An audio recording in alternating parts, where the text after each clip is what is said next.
మన భారతదేశంలోని ఎన్నో అంతుచిక్కని రహస్యాలు గల చరిత్రగల ఆలయాలు ఎన్నో ఉన్నాయి. ఇందులో ఒడిశా రాష్ట్రంలోని పూరి జగన్నాథుని ఆలయం ఒకటి. ఈ ఆలయానికి ఎంతో చరిత్రగల రహస్యాలు ఎన్నో ఉన్నాయి.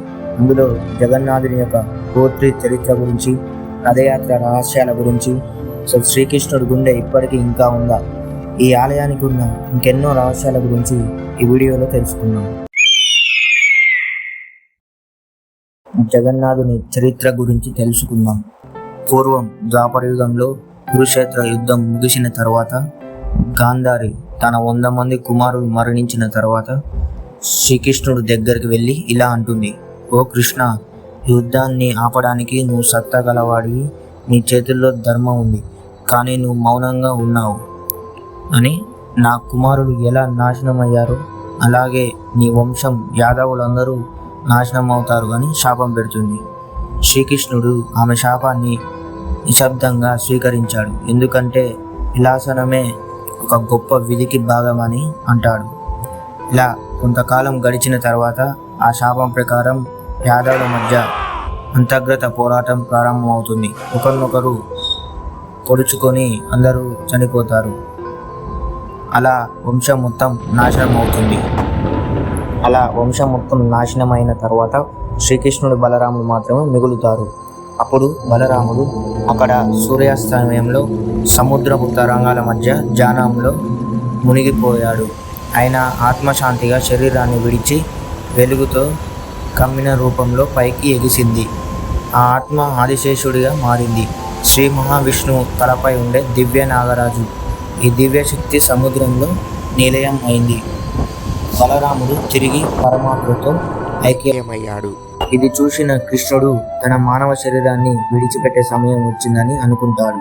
శాంతమైన అరణ్యంలోకి వెళ్ళాడు. ఒక సాయంత్రం చెట్టు నీడలో కూర్చొని ధ్యానంలో నీలమయ్యాడు. ఆ సమయంలో జర అనే వేటగాడు అక్కడికి వస్తాడు. దూరంగా ఉన్న కృష్ణుణ్ణి జింకగా పొరపాటు పడి ఒక బాణాన్ని విడుదల చేశాడు. ఆ బాణం శ్రీకృష్ణుడి పాదాన్ని తాకింది. జర తడబడుతూ కృష్ణుడు ముందుకు వచ్చి నన్ను క్షమించు అని అడుగుతాడు. అప్పుడు కృష్ణుడు శాంతంగా చిరునవ్వు చిందిస్తూ అతనిని ఆశీర్వదిస్తూ ఇలా అన్నాడు: ఇది విధి లిఖితం అని చెప్పి కృష్ణుడు అక్కడే మరణిస్తాడు. కొన్ని రోజులు గడిచిన తర్వాత అర్జునుడు అక్కడికి వస్తాడు. నిశ్శబ్దంగా ఆ చెట్టు నీడల మధ్య పడి ఉన్నాడు కృష్ణుడు. ఇది చూసిన అర్జునుడు మోకాళ్ళపై పడి కన్నీళ్లు తీవ్రంగా పడుతున్నాయి. హృదయంలో ఎన్నో జ్ఞాపకాలు ఊపిరాడకుండా చేస్తున్నాయని ఏడుస్తాడు. అప్పుడు అర్జునుడు కృష్ణుడు దాన కార్యక్రమాలు చేస్తాడు. అప్పుడు కృష్ణుడి శరీరం మొత్తం బూడిదగా మారుతుంది, కానీ హృదయం మాత్రం కాలిపోదు, నీల రంగులో మెరుస్తుంది. అప్పుడు అర్జునుడు నీల హృదయాన్ని సముద్రంలో కలపాలని అనుకుంటాడు. కృష్ణుడు నీల హృదయాన్ని అర్జునుడు తన చేతుల్లో ధైర్యంగా పట్టుకున్నాడు. ఆయన తల వంచి భక్తితో అడుగులు వేస్తూ ఒక్క క్షణం తన చేయలేని పని చేశాడు. ఆ హృదయాన్ని సముద్రంలో విడిచిపెట్టాడు. అలల మౌనంగా దానికి తీసుకెళ్ళాయి. ఆ దివ్య హృదయం సముద్రాన్ని తేలుతూ అలల దారిని పూరి తీరంలో సముద్రం ఒడ్డుకు తేలింది. ఆ సమయంలో నీలాచలం అనగా పూరి సముద్ర తీరంలో గిరిజన రాజైన విశ్వావసు జీవించేవాడు. ఒక రాత్రి అతడు ధ్యానంలో ఉంటూ సముద్రం తీరాన నీలి క్రాంతి చూస్తాడు. అడుగుతల కింద కదులుతున్న ఒక అద్భుతమైన హృదయాన్ని పట్టి బయటకు తీస్తాడు. అడవిలోకి ఒక రహస్య ప్రదేశంలో దాచిపెట్టి రోజు పూజలు చేసేవాడు. ఈ విషయం తెలుసుకున్న ఇంద్రజుమ్మ మహారాజు ఆ రహస్యాన్ని కనిపెట్టడానికి అతని కుడిభుజమైన విద్యాపతి అనే బ్రాహ్మణ యువకుణ్ణి అడవికి పంపుతాడు. అక్కడ విశ్వావసు కూతురైన లలితను విద్యాపతి చూస్తాడు. కొన్ని రోజుల తర్వాత ప్రేమించి పెళ్లాడుతాడు. అప్పుడు విద్యాపతి ఆ నీలరంగు హృదయం చూపించమని పదే పదే ప్రాధాయపడతాడు. అల్లుడు విన్నపాన్ని కాదనలేక ఆ విశ్వావసు అతని కళ్ళకు గంతలు కట్టి గుడి దగ్గరికి తీసుకెళ్తూ ఉండగా విద్యాపతి ఆ దారి తెలుసుకోవడానికి తెలివిగా తను వెళ్ళే ఆ దారి పొడుగున ఆవాలు జారు విడుస్తాడు. ఆ గుడి దగ్గరికి వెళ్ళి చూపించి తిరిగి వస్తాడు.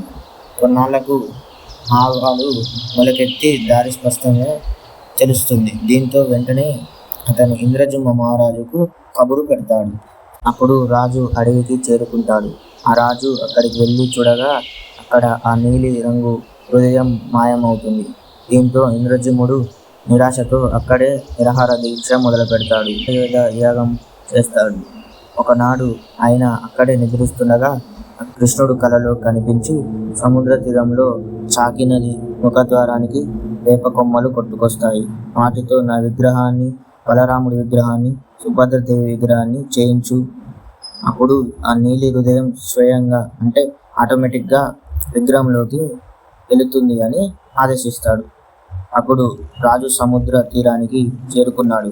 అక్కడ దారుని చూస్తాడు. ఆ దారు మీద, ఇక్కడ దారు అంటే చెక్క, స్పష్టంగా ప్రకాశిస్తూ విష్ణుమూర్తి యొక్క దివ్య చిహాలు, శంఖం, చక్రం, గద, పద్మం అవి మెరిసిపోతున్నాయి. అవి మెరిసిపోతూ భగవంతుడి శక్తిని వెళ్ళగట్టుతున్నాయని అనిపిస్తాయి.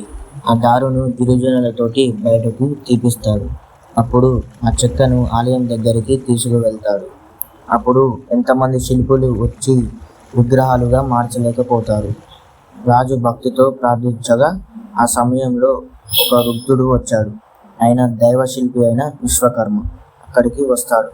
ఆ రాజుతోటి ఇలా అంటాడు, నేను విగ్రహాలు చెక్కుతాను, కానీ నన్ను 21 రోజుల పాటు నన్ను ఎవరు అంతరాయం చేయకూడదు అని గదిలోకి వెళ్తాడు. అలా కొన్ని రోజులు మౌనంగా గడిచిన తర్వాత గడిలో నుండి శిల్పి చెక్కుతున్న శబ్దం ఆగుతుంది.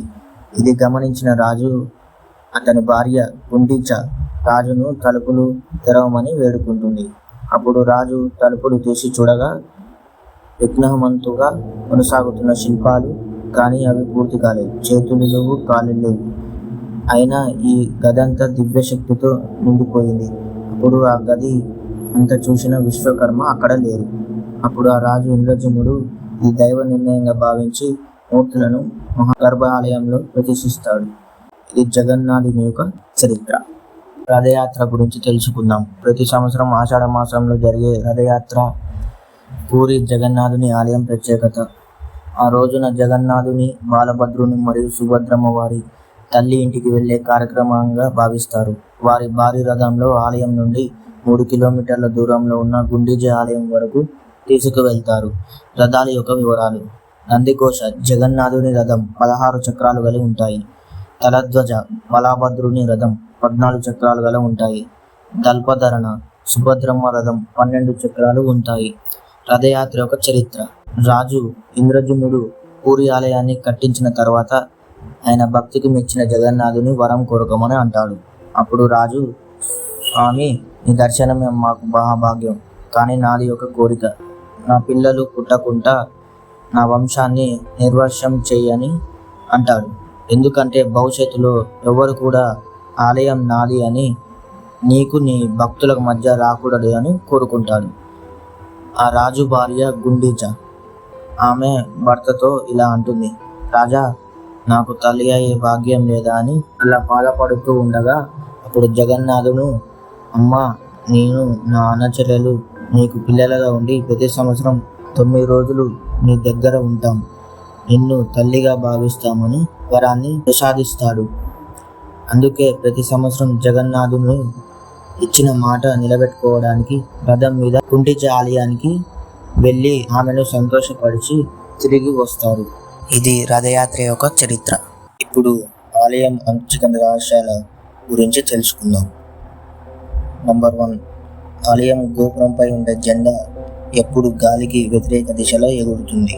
నంబర్ 2, గోపురంపై ఉన్న సుదర్శన చక్రం ఎటు నుండి చూసినా అది మనకెళ్ళే చూసినట్టు ఉంటుంది. నంబర్ 3, ఆలయం గోపురం ఎప్పుడు ఎటువైపు నుండి చూసినా కానీ దానికి ఛాయ అనగా షాడో కనిపించదు. ఇది దేవతి మాయ, నిర్మాణ నైపుణ్యమా ఇప్పటికీ మిస్టరీగానే ఉంది. నెంబర్ 4, సముద్రపు ఒడ్డున ఉండే పూరిలో ఎప్పుడు గాలి తూర్పు నుండి పడమరకు వీస్తుంది, కానీ ఆలయం తలుపు దగ్గరికి అయితే అది విరుద్ధంగా పడమర నుండి తూర్పుకు వీస్తుంది. నెంబర్ 5, 5 అంతస్తులు ఎత్తుండే గోపురంపై ఉన్న జెండాని ప్రతిరోజు ఒక వ్యక్తి ఎక్కి చేతులతో మారుస్తూ ఉంటారు. 40 అంతస్తులు ఎత్తడం అనేది సాధారణమైన విషయం కాదు. నెంబర్ 6, ఆలయంలో తయారయ్యే ప్రసాదం ఎంతమంది వచ్చినా అందరికీ కరెక్ట్గా సరిపోతుంది. ఇది సమయంలో మిగిలిపోదు కూడా. ఇది అటు ఇటు కాకుండా ఎక్కువ కాదు, మిగిలదు. ఇది ఇప్పటికీ ఒక మాయగానే ఉంటుంది. నెంబర్ 7, ఆలయం ప్రవేశ ద్వారం నుండి లోపలికి వెళితే సముద్రపు ధ్వని పూర్తిగా ఆగిపోతుంది. బయటకు వస్తే ఆ శబ్దం మళ్ళీ వినిపిస్తుంది. నెంబర్ 8, సాధారణంగా ఏదైనా ఎగిరే పక్షులు ఉంటాయి, కానీ ఈ పూరి ఆలయం గోపురం పైకి ఎలాంటి పక్షులు ఇప్పటికీ ఎగరవు. ఇది ఆ పరిమళ స్థలంలోనైనా దైవశక్తి ఉందని భక్తుల నమ్మకం. నెంబర్ 9, శ్రీకృష్ణుని ఉదయం ఇంకా బతికే ఉందని ఇక్కడ ప్రజల నమ్మకం. ప్రతి 8, 12, 19 సంవత్సరాలకు జగన్నాథుని శరీరాన్ని మారుస్తారు. ఈ శరీరాన్ని తయారు చేసే గొప్పగా జరిగే ప్రక్రియ చక్రవృక్షం ఎంపిక భక్తుల కంట పడకుండా శరీరాన్ని మార్చడం జరుగుతుంది.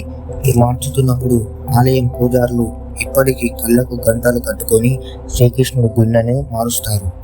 ఈ విషయం ఈ ఆలయానికి పూజారులు చెప్తారు. ఈ అన్ని రహస్యాలు చూసిన తర్వాత ఇది దేవుని లీలల నిర్మాణ శక్తి రహస్యాల ప్రకృతి నిబంధన దాది ఉండే శక్తిలో ఇంకా దీనిని సృష్టిమైన సమాధానం ఎవ్వరికీ తెలియదు. కానీ భక్తులు విశ్వాసానికి మాత్రం ఇవి బలంగా నిలబెడుతున్నాయి. దైవం రూపాన్ని ఆత్మీయమైన మన హృదయానికి చేరువుగా ఉంటుంది. అతడు చెక్కలో కనిపిస్తాడు, శిలలో జీవిస్తాడు, కలలో పలుకుతాడు. భక్తి ఉన్న చోటే దైవం ఉంటుంది. పూరిలో లోకాని కోసం ఆయన హృదయాన్ని ఇంకా వెలుగుతుంది. ఈ వీడియో కింద ఫ్రెండ్స్, ఈ వీడియో చేయడానికి చాలా సమయం పట్టింది. దాని కృతజ్ఞతగా మీరు ఒక లైక్, సబ్స్క్రైబ్ చేయండి. అలాగే కామెంట్ బాక్స్లో జై జగన్నాథ స్వామి అని కామెంట్ చేయండి.